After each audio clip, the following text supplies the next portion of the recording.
Buddy and Darling are very physically attracted to one another, and I think there's also an element of getting off on the danger and the excitement and the action and finding that motivates a lot of their relationship, a lot of the intensity of their relationship. And of course, the problem with that is like what happens when it's just a regular Tuesday. But there aren't a lot of regular Tuesdays in Buddy and Darling's life. I think they're motivated by chasing the action and chasing the buzz and the high and the feel of that.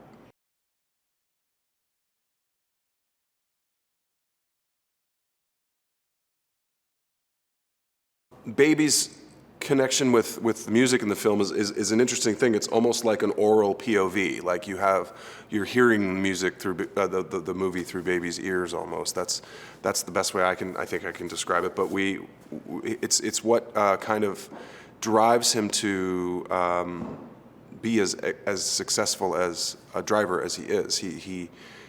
The music drowns out the tinnitus in his ears, and it also lets him focus to a really, really crazy degree. And when you see what he actually does behind the wheel, you understand that he has to have that kind of laser focus.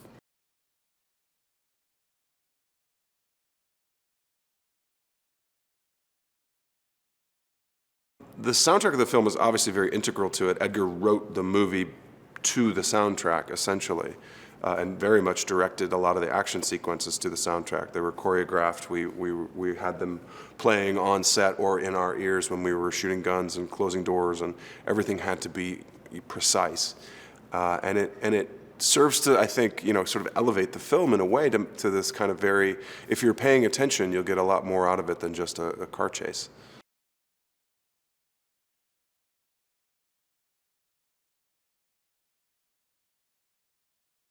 I think one of Edgar's greatest gifts as a filmmaker, which is a wonderful gift to have as a filmmaker, is his visual vocabulary. He tells stories through pictures. He doesn't depend on somebody on screen saying what you're supposed to be feeling.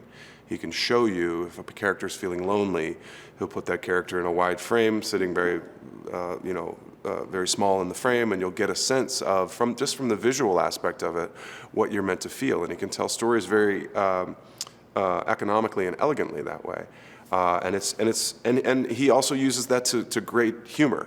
Again, it doesn't necessarily have to be a rapid-fire series of jokes of somebody just spitting out improv lines at you that somebody else is yelling at you from off camera. His humor is based on, in the pictures that he puts together, and it's a far harder thing to do, and you need a different brain to do it. I don't have that ability, but I can recognize it when I see it. I understand that it's a work of a filmmaker working at a very high level.